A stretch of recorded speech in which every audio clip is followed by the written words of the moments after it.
University Park became a city in 1924, and we're going to celebrate the 100th anniversary here on April the 12th.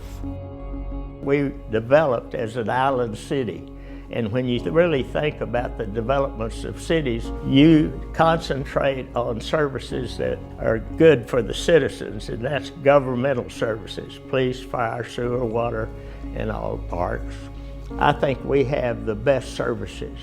University Park has the best hallmarks of any city, anywhere. I don't care where it is. There's very few places like the island city of the park cities.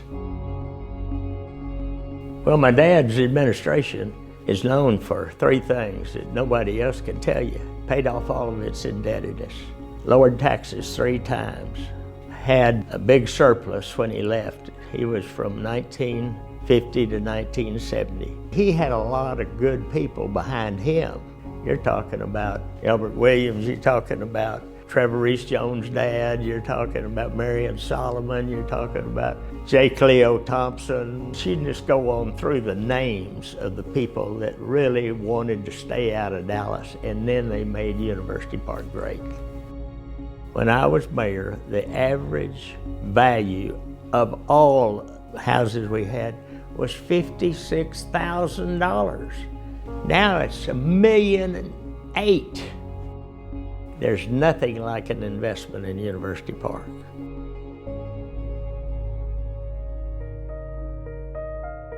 I think it's important to understand that Snyder Plaza is our downtown for the city of University Park. It's more like a main street. To me, it is almost like a park. It is a place where our community gathers.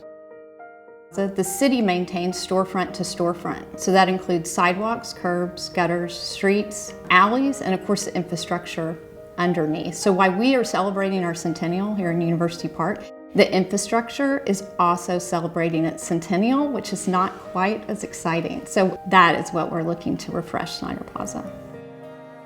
I'm excited that the whole plaza will be ADA accessible after we do this refresh. Sidewalks will be bricked, some of the crosswalks will be bricked. There'll be a new fountain, very reminiscent of the old fountain, but much better in its function.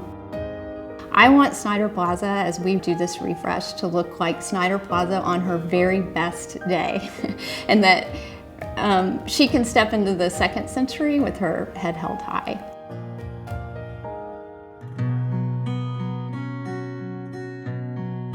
The house where we're filming today is the Albert Williams house, and it was what we must call the culmination of the work that David Williams did.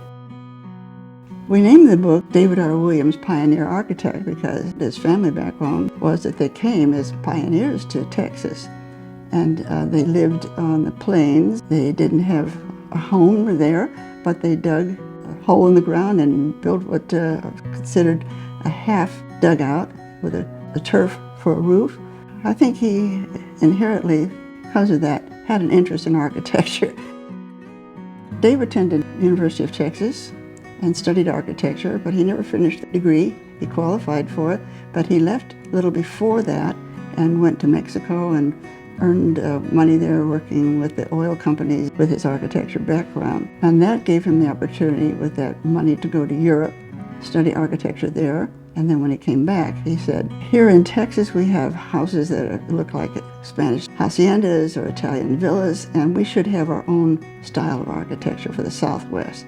And he dedicated himself to working on that idea, studying what kind of houses the earlier settlers built that would be the roots for the regional style of architecture. Out of that, Dave developed his idea for a regional style architecture, indigenous, he called it, for this area.